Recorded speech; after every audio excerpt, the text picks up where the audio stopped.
नमस्कार, आप देख रहे हैं अपना एमपी और आपके साथ मैं हूं पुनीत। साथ ही में मेरे सहयोगी ललित भी मेरे साथ मौजूद हैं। उनके पास भी कुछ खबरों को जानने के लिए चलेंगे, लेकिन उसके पहले एक बड़ी खबर आपको ब्रेकिंग स्टूडियो से मैं बता रहा हूं। खरगोन से इस वक्त की बड़ी खबर यह है कि उद्वहन सिंचाई परियोजना की पाइपलाइन फूट गई है और मोहम्मदपुरा के आगे पहाड़ी इलाके की यह घटना बताई जा रही है। पाइपलाइन का पानी जो है वो खेतों में भरा गया है और इसकी वजह से मिर्च और कपास की फसल बर्बाद हो गई है। ये एक्सक्लूसिव तस्वीर हम आपको दिखा रहे हैं खरगोन से। इस वक्त की बड़ी खबर यह है कि सिंचाई परियोजना की ये पाइपलाइन जो है ये फूट गई। उद्वहन सिंचाई परियोजना की ये पाइपलाइन फूटी और इसकी वजह से पानी जो है वो खेतों में भरा गया। खेत कौन से? मिर्ची के और कपास के, जिसकी वजह से फसलों को भारी नुकसान इससे हो गया है। बर्बाद पूरी तरह से फसल ये हो गई है और देख सकते हैं आपकी पानी का बहाव कितना ज्यादा है। सिंचाई परियोजना की पाइपलाइन ये है और ये फूटने के बाद हालात क्या बन गए ये देख सकते हैं आप कि हर तरफ पानी ही पानी यहाँ पर नजर आ रहा है। मोहम्मदपुरा के आगे पहाड़ी इलाके की ये घटना बताई जा रही है और पाइपलाइन का जो फूटने की वजह से पानी जो है वो खेतों में भरा गया है और खेतों में भराने के कारण मिर्च और कपास की फसल पूरी तरह से बर्बाद हो गई है। न्यूज़ 18 मध्य प्रदेश छत्तीसगढ़ पर ये एक्सक्लूसिव तस्वीर हम आपको दिखा रहे हैं। सिंचाई परियोजना की पाइपलाइन फूटने के बाद क्या हालात यहाँ पर बने हैं। बड़ा सा फव्वारा जैसा यहाँ पर नजर आ रहा है और इसकी वजह से कितना नुकसान हुआ। भारी मात्रा में पानी जो है फैला है खेतों में और इसकी वजह से मिर्च की और कपास की पूरी फसल यहां बर्बाद हो गई है।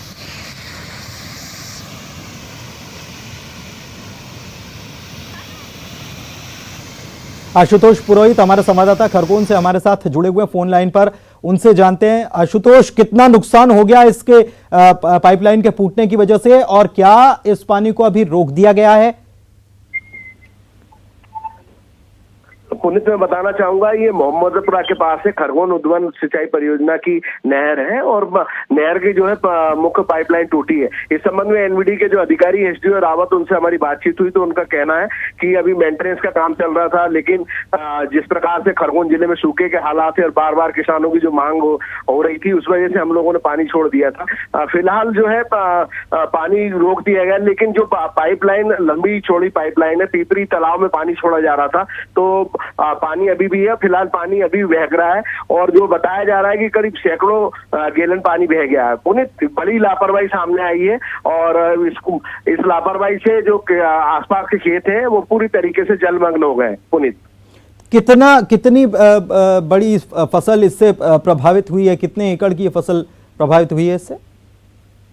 पुनित, अभी इस बारे में कुछ भी कहा जाना जल्दी है, लेकिन आज जिस प्रकार से आप हमारे विजुअल में देखते हैं, ये न्यूज़ 18 के एक्सक्लूसिव विजुअल है जिसमें स्पष्ट दिखाई दे रहा है कि किस प्रकार से पानी बह रहा है, पर आसपास के पूरे खेत जलमग्न हुए हैं। अधिकारियों से हमारी बातचीत हुई, अधिकारियों को कहना है कि मौके पर टीम पहुंचा दी गई है, नुकसान का आकलन किया जा रहा है और नुकसान के अनुसार मुआवजा भी जाएगा, ऐसे एनवीडी के अधिकारी ने बातचीत में बताया है। पुनित, चलिए, बहुत बहुत शुक्रिया आपका इस तमाम जानकारी के लिए। आशुतोष हमारे सहयोगी बता रहे थे और ये तस्वीरें भी एक्सक्लूसिव तस्वीर न्यूज़ 18 मध्य प्रदेश छत्तीसगढ़ पर आप देख पा रहे हैं कि कितना नुकसान यहां पर इस पाइपलाइन फूटने की वजह से हुआ है। और चलिए कुछ और खबरों को जानने के लिए सीधे चलते हैं newsroom. Lalit, over to you. शुक्रिया पुनीत। और सबसे पहले शिवराज कैबिनेट की बैठक की बात करेंगे। आज शिवराज कैबिनेट की बैठक होनी है और तकरीबन 1 घंटे बाद ये अहम बैठक होगी।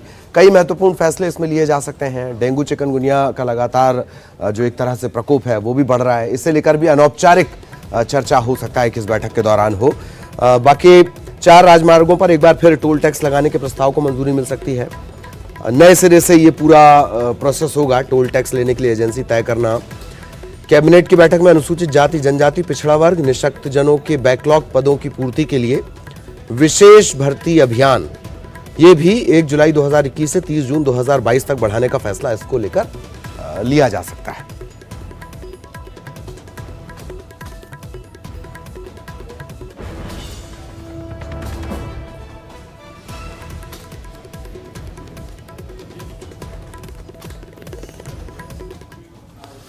और इधर आज भोपाल को टेक्सटाइल पार्क की सौगात मिली है। इसके अलावा नर्मदा जल परियोजना, उससे जुड़ी हुई सौगात भी मिली है। नर्मदा जल प्रदाय पाइपलाइन, इस योजना का लोकार्पण किया गया है। सीएम ने यह भी कहा कि सरकार की प्राथमिकता रोजगार है। प्राइवेट सेक्टर में रोजगार का सृजन करना है, बनाना है नए रोजगार। सीएम ने कहा कि कोरोना के बावजूद उद्योगों के लिए भूमि आवंटित की गई है और लोगों को रोजगार दिया गया है।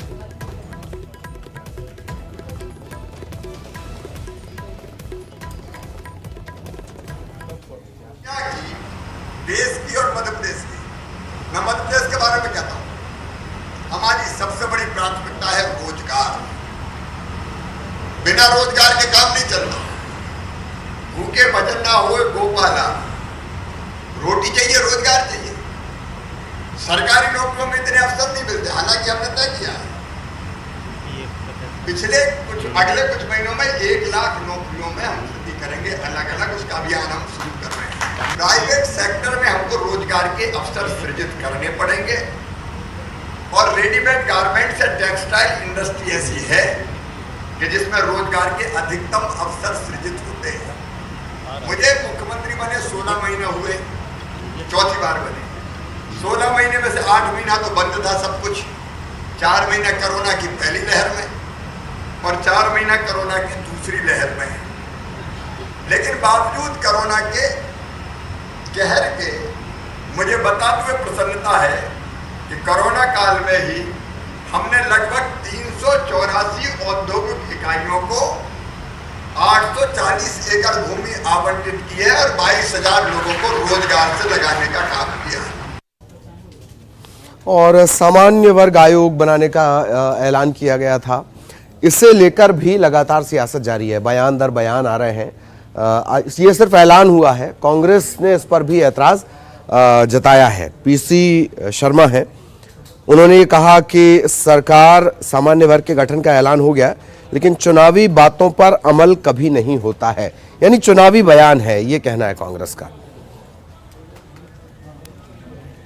देखिए, ये सब चुनावी सबूखे हैं, क्योंकि वहाँ गाँव में चुनाव है, वहाँ गए थे, वहाँ सभा में बोले हैं, क्योंकि ब्राह्मण समाज ज़्यादा है वहाँ पर ये केवल चुनावी हथकंडे है। ये 22,000 से ज़्यादा घोषणाएं मुख्यमंत्री कर चुके हैं, उन पे आज तक अमल नहीं हुआ। तो चुनाव जैसे ही ख़त्म होगा उसको सब भूल जाएंगे। निश्चित तौर पर ये सोच रहे होंगे, लेकिन ये सब समझ रहे हैं, पब्लिक सब जानती है कि आज तक तो बात की नहीं आपने, अब बात करो आप। और इधर उच्च शिक्षा मंत्री मोहन यादव, उन्होंने ये कहा है कि अब वो कॉलेजों में हिंदू धर्म पढ़ाया जाएगा। इससे पहले आपने देखा कि मेडिकल की पढ़ाई में हेडगेवार के बारे में पढ़ाया जाएगा। इसी तरीके से अब जो कॉलेज की पढ़ाई है उसमें दर्शन शास्त्र, फिलॉसफी, इसके सिलेबस में हिंदू धर्म के बारे में भी पढ़ाया जाएगा। ये बात कही गई है उच्च शिक्षा मंत्री के द्वारा। और दर्शन शास्त्र के सिलेबस में जोड़ा जाएगा राम, हनुमान, वेद, उपनिषद, ये सब पढ़ाए जाएंगे। हिंदू धर्म की पढ़ाई कराए जाने के मंत्री के बयान पर कांग्रेस ने कहा कि छात्रों को तकनीकी ज्ञान देने की जगह धार्मिक ज्ञान देने पर सरकार जोर दे रही है। शिक्षा व्यवस्था बिगाड़ने वाली बात है ये।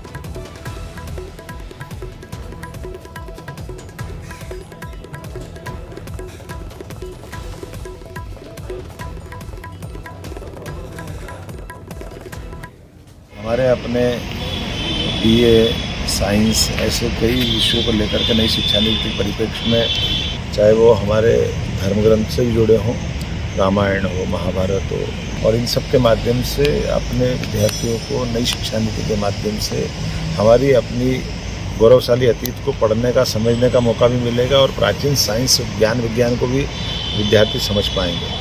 राम सेतु के बारे में पढ़ाया जाएगा, रामचरितमानस, महाभारत, रामायण के बारे में पढ़ाया जाएगा, हेगड़ेवार, दीनदयाल उपाध्याय, श्यामा प्रसाद मुखर्जी के बारे में पढ़ाया जाएगा। अरे इंजीनियरिंग के छात्रों को पढ़ने की आवश्यकता है तकनीकी शिक्षा की। देखिए, मध्य प्रदेश के अंदर हाल ही में ग्वालियर चंबल क्षेत्र में बाढ़ आई, किस प्रकार से 350 से अधिक छोटे पुलिया बह गए, सड़कें क्षतिग्रस्त हो गई, सड़कें ध्वस्त हो गई। तो अच्छे तकनीकी ज्ञान की उन्हें आवश्यकता है। धर्म और तकनीकी शिक्षा अलग विषय है।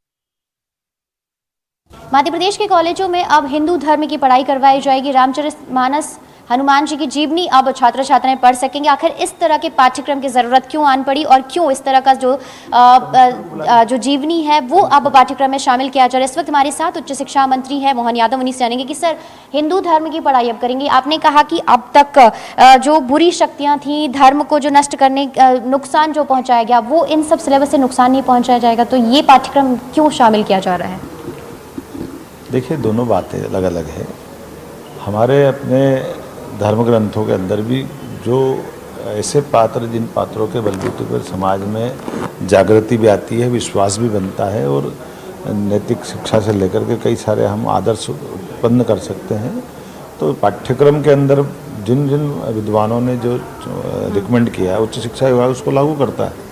और यही कारण है कि रामायण को लेकर के, रामायण के अंदर बहुत सारे विषय हैं, इसमें साइंस भी है, साहित्य भी है, श्रृंगार भी है, और ऐसे अच्छे विषयों को हमारे अपने अध्ययन मंडल के सिलेबस नियंत्रण करने वाली कमेटी ने रिकमेंड किया और हमने नई शिक्षा नीति के अंतर्गत लागू किया है। तो इसमें कोई पर्टिकुलर धर्म की बात हो गई, ये सब कोई, मैं तो नहीं समझता कोई बहुत बड़ी बात है। तो उम्मीद करें कि इस बात को समझेंगे सही कि हमने अपने उर्दू को भी सब्जेक्ट में लिया है, गज़ल के रूप में एक सब्जेक्ट अच्छे पढ़ाने के लिए गुंजाइश दी है। सर, कांग्रेस कह रही है कि तकनीकी से तो इसे लेकर अब सवाल जवाब के सिलसिले चल रहे हैं। इधर गृह मंत्री नरोत्तम मिश्रा ने कहा है कि कांग्रेस अल्पसंख्यकों को डराने का काम करती है, अल्पसंख्यकों को डराने की राजनीति करती है। कांग्रेस पर दरअसल वो निशाना साध रहे थे।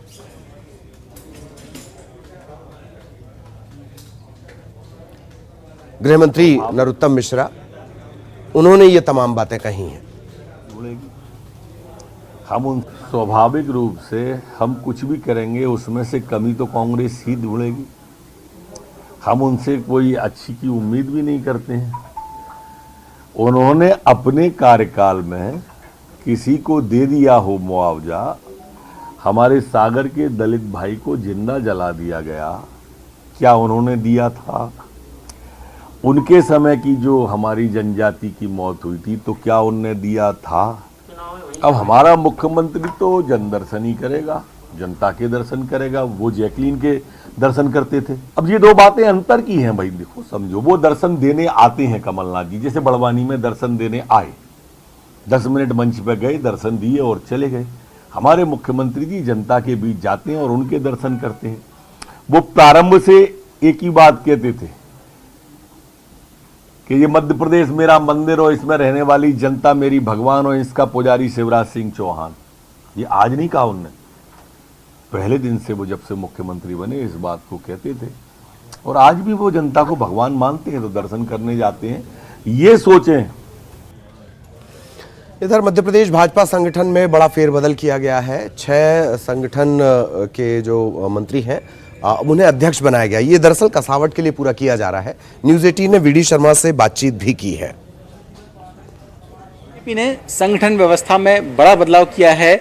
सभी 6 संभागीय संगठन मंत्रियों को प्रदेश कार्य समिति सदस्य बना दिया गया है। आखिरकार इसके पीछे की वजह क्या है और बीजेपी में क्या संगठन स्तर पर किसी बड़े बदलाव की आहट है? हमारे साथ इस वक्त बात करने के लिए बीजेपी के प्रदेश अध्यक्ष विष्णुदत्त शर्मा जी हैं। विष्णुदत्त शर्मा जी, ये बताइए सर कि ये 6 एकदम से संभागीय संगठन मंत्रियों को प्रदेश कार्य समिति सदस्य बना देना, कोई खास वजह इसके पीछे? संगठन में ये तो एक सहज प्रक्रिया है कि कार्यकर्ताओं को अलग अलग प्रकार से कामों के बंटवारे होते रहते हैं, तो उनको एक नई जिम्मेदारी मिली है। वो अब भारतीय जनता पार्टी के प्रदेश की कार्य समिति के सम्मानीय सदस्य हैं, तो ये नेचुरल है। इसमें कोई कारण है या कोई बड़ा बदलाव है, ऐसा कुछ नहीं है। तो सहज प्रक्रिया में कार्यकर्ताओं के काम अलग अलग प्रकार से जो होते रहते हैं, उसी व्यवस्था के तहत उनको नई जिम्मेदारी मिली है प्रत्येक। और इधर आदिवासियों को लेकर सियासत लगातार तेज है। रघुनाथ शाह, शंकर शाह, बीजेपी ने यह कहा कि साहब बलिदान दिवस मनाया जाएगा, शुरुआत की जाएगी। अब कांग्रेस इसे लेकर एक प्रेरणा यात्रा निकालने जा रही है। शंकर शाह आदिवासी जननायक हैं ये, शंकर शाह, रघुनाथ शाह। 18 सितंबर को बीजेपी के बाद अब कांग्रेस भी आयोजन करेगी। जबलपुर में बीजेपी के कार्यक्रम में केंद्रीय गृह मंत्री अमित शाह भी शामिल होंगे और कांग्रेस भी इसे लेकर अब आयोजन करने जा रही है।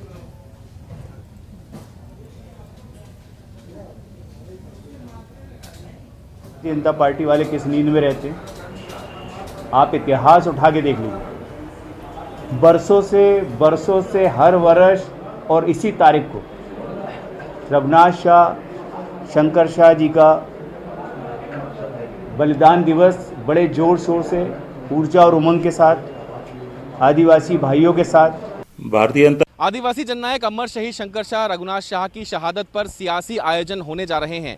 भाजपा जहां पहले से ही बड़ा आयोजन करने जा रही है, इस बीच कांग्रेस ने भी ऐलान कर दिया है कि उनके द्वारा भी एक वृहद आयोजन इस दिन किया जाएगा और अमर शहीद शंकर शाह रघुनाथ शाह की शहादत वाले दिन एक विस्तृत आयोजन होंगे जहां देश भर के आदिवासी नेता शिरकत करेंगे। इस वक्त बहरहाल मैं गैरिसन ग्राउंड में मौजूद हूँ, जहाँ गृह मंत्री अमित शाह का आयोजन होगा, उनका संबोधन होगा। एक विशाल आम सभा को वो संबोधित यहाँ पर करने जा रहे हैं। भाजपा ने स्पष्ट किया है कि कोविड प्रोटोकॉल का पालन करते हुए ही इस कार्यक्रम को किया जाएगा। इस बीच कांग्रेस ने भी एक विस्तृत नए और आयोजन का ऐलान किया है कि उनके द्वारा भी जो महानायक है आदिवासी शंकर शाह रघुनाथ शाह, उनकी शहादत को नमन किया जाएगा। बहरहाल कार्यक्रम की रूपरेखा अभी तय नहीं हो पाई है, लेकिन फिर भी पूर्व मुख्यमंत्री दिग्विजय सिंह, पूर्व केंद्रीय मंत्री कांतिलाल भूरिया समेत देश भर से बड़े आदिवासी नेता इस कार्यक्रम में शिरकत करेंगे। उनके और 2023 को लेकर लगातार तैयारियों में भी होड़ नजर आ रही है। दोनों पार्टियों में तैयारियों को लेकर भी होड़ नजर आ रही है। बीजेपी अपने दफ्तरों को हाईटेक बना रही है, आधुनिक बना रही है, कसावट लेकर आ रही है। एक साल में खुद को आधुनिक सेवाओं से जोड़ने का प्लान बीजेपी का है और भोपाल में बैठकर जिलों में पार्टी के कामकाज की मॉनिटरिंग हो सके, ये टारगेट है। कांग्रेस कहीं ना कहीं कमजोर नजर आ रही है। संगठन के लिहाज से 68 शहरी और ग्रामीण जिला इकाइयां हैं। आलम यह है कि पार्टी के पास खुद के सिर्फ 12 जिला कमेटियों के दफ्तर हैं, जबकि 19 जिलों में पार्टी दफ्तर के लिए कलेक्टर को आवेदन दिया गया है। ऐसे में पार्टी दफ्तरों को आधुनिक बनाने से पहले पार्टी की चिंता खुद के दफ्तर बनाने को लेकर है। हम लोग लगातार इस पर काम कर रहे हैं। सबसे पहले तो सभी जगह हमारे अपने स्वामित्व का कार्यालय हो जाए और लगभग आधे से अधिक जिलों में हम कर चुके हैं और बाकी में भी आप मान के चलिए बहुत जल्दी ही ये कार्य पूर्ण हो जाएगा। डिजिटल टेक्नोलॉजी के साथ वीडियो कॉन्फ्रेंसिंग, टेली कॉन्फ्रेंसिंग, सभी प्रकार की सुविधा वहाँ रहे। फिर एक पेपरलेस वर्क का हमारे यहाँ बहुत आग्रह है। हम सब जानते हैं कि उसमें पेड़ों की भी क्षति होती है, पर्यावरण के लिए भी अच्छा है। बिल्डिंग बनने से कोई संगठन मजबूत हो सकता है तो ऐसा तो नहीं है। कांग्रेस पार्टी ने हमेशा इस बात की कोशिश की है कि जनता के सहयोग से, कांग्रेस कार्यकर्ताओं के सहयोग से भवन और बिल्डिंग बनाई जाए। और इस वक्त आपको लिए चलेंगे breaking studio. Puneet, over to you. शुक्रिया ललित आपका। 14 सितंबर को हिंदी दिवस मनाया जाता है और हिंदी हमारी मातृभाषा है। यह हमारी जिम्मेदारी है कि हम हिंदी के प्रति अपने दायित्वों को निभाएं, अपनी मातृभाषा के सम्मान को बढ़ाने के लिए सदैव तैयार हैं। और इसी सोच से प्रेरित होकर न्यूज़ 18 आप सभी के लिए लाया है एक दिलचस्प कॉन्टेस्ट जिसका नाम है हिंदी के सम्राट। इस कॉन्टेस्ट में भाग लेना बेहद आसान है। 8506018018 नंबर पर आपको करना है सिर्फ एक मिस कॉल। चुने जाने वाले प्रतियोगी को मिलेगा न्यूज़ 18 की टीम से बात करने का मौका। हम आपको कॉल करेंगे और पूछेंगे हिंदी से जुड़ा कोई सवाल। अगर आपने इसका सही जवाब दिया तो आप बन सकते हैं हिंदी के सम्राट। और वक्त एक ब्रेक का हो चला है, जल्द लौटेंगे कुछ और खबरों को लेकर। बने रहिए आप। कहानी